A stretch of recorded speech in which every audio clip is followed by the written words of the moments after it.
everybody, welcome back to the layout.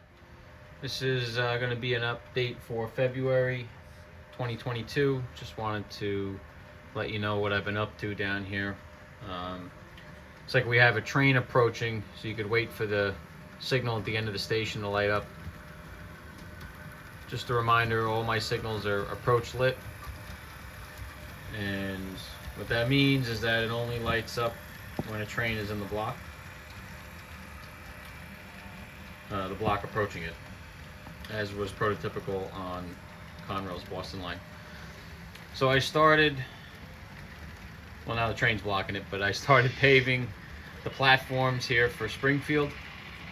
Eventually I'm going to have a canopy, and anybody familiar with Springfield knows that there is the cool looking kind of Art Deco tower that starts each platform. So I'm eventually going to figure out a way to scratch build that. But at least I have a place now to park my Amtrak train. The Palmer's all set up now, my new track configuration. I also have the signals working now. What I ended up doing was, from watching some videos, I realized that the Conrail signals on the main line are approach lit. The CV signal here for the diamond, I'm not exactly sure, but what I ended up doing was I'm just making the CV signal dispatcher controlled. There's no detection on it. But what happens, the way I have it programmed, is that when the dispatcher will throw the signal for the CV, it'll automatically put the Conrail signals red. This way there's no conflict. I'm not using CTC, so it doesn't actually stop the trains, but at least you'll get red signals. But you can see the 5-track yard now. That's the Central Vermont yard, and then in the back I have the 2-track Conrail transfer yard. So I'm moving along. I have the diamond here at Westfield. Again, the signals are all in. As prototypical, they're approach lit. So you'll see these two light up now when this train crosses the gap right there, and it will light up that block. This is the oh gosh, I'm blanking on who actually crosses. I think it was Pioneer Valley, actually, around 1990. Somebody could probably correct me, but it's the old New Haven line to Pittsfield, and then the station's eventually going to go in over here somewhere.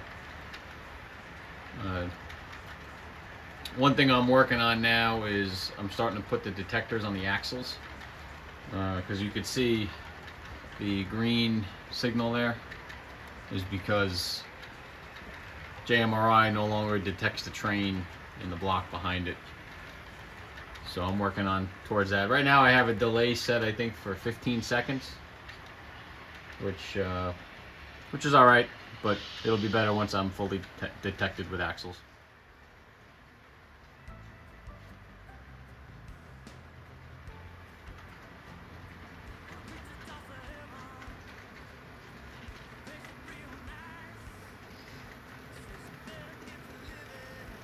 So you can see the signal lights up, indicates a train is coming, and it'll drop to red.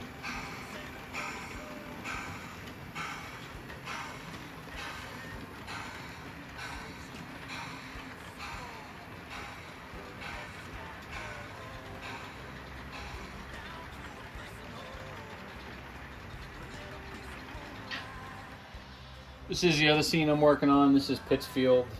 I think it's CP 148.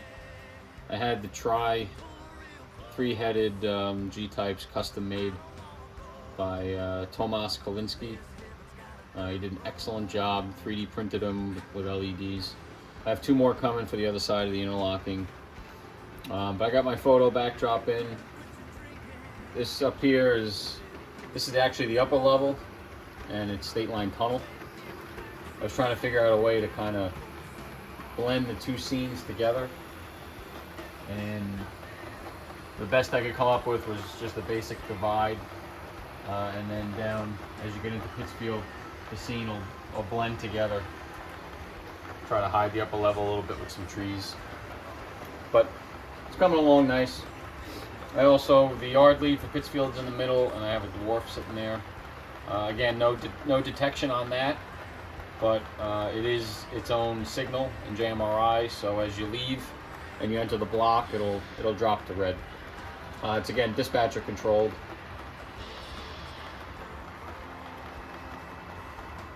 Up at the top here is my little model of State Line Tunnel. This is the eastern portal, so this train would be heading west right now. I did that because the only way to get the track 2 portal on the other side, which you can see I didn't paint it yet or anything, but I cut it out in the foam. Yeah, the only way to get that on the correct side would be to have it on the eastbound portal. And I think actually the eastbound portal is kind of neat. It's not photographed as much, and the portal itself has a neat kind of slice out of the rock. It's not a perfect circle around like you would expect from a tunnel portal. So I'm happy. It's coming together nicely. I have the platforms paved here for Pittsfield. Pittsfield is a little Amtrak station, is a basically like a bus depot. So the train right now would be heading westbound. And essentially I'm going to bring the platform out a little bit, put the little bus depot over here. There'll be a little crossover to go to the other track. And if you're familiar with Pittsfield, as the train comes out of a tunnel just before the station where it kind of goes under the city. So that bridge is going to be my kind of pseudo tunnel. But at least I have a place now for the Amtrak trains to stop. Here's kind of an overview of the room. You're looking at the crossovers in Westfield over here, Westfield Station and the diamonds up there. Just kind of gives you an idea of the flow in the second level here. As the train kind of comes down, it lights all the signals. So far as signaling and detection, the upper level's done. The lower middle level is done. I'm detected all the way down to Springfield Yard. I didn't put the blocks in Springfield Yard yet. That's going to be my next project, hopefully today. And I was working from the upper level kind of down as far as the signals go and the blocks. But then when I did my big redo in Palmer, I started in Palmer with signals and detection, and now I'm working my way back west. And I'm gonna kind of meet in the middle in Springfield, and then I'll be detected. I'll be rocking and rolling. As the train comes off the hill and into West Springfield, right now my block is actually cut here just before the turnouts. I may actually move the gap to here. If anybody's familiar with detection and all that, really a crossover interlocking is supposed to have its own blocks, right? So there'd be a block here, and then a block on the other side of the crossover. I mean, that's all fine and dandy, but when these detectors are $15 a piece, you know, it's $15 to detect this much railroad. So what I do is I just kind of cut the gap in the middle somewhere.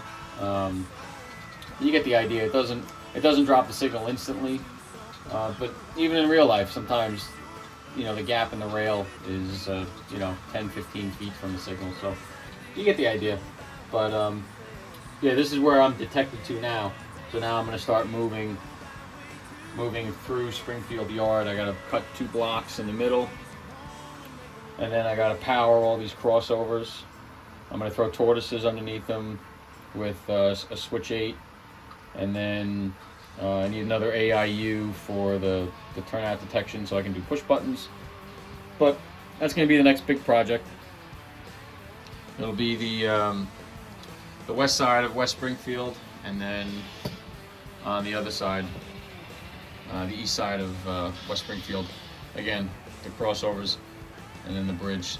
So on this side, the bridge is going to be a block, so you'll leave the station, enter the block as you cross over the diamond, then the bridges and the crossovers will be one block, and then the next block will start right here, and there'll be dwarfs here, dwarfs there, and then the dwarfs down there. Now that's basically it. Moving along. Thanks for checking in, and I'll see you soon. Everybody stay safe. Thanks.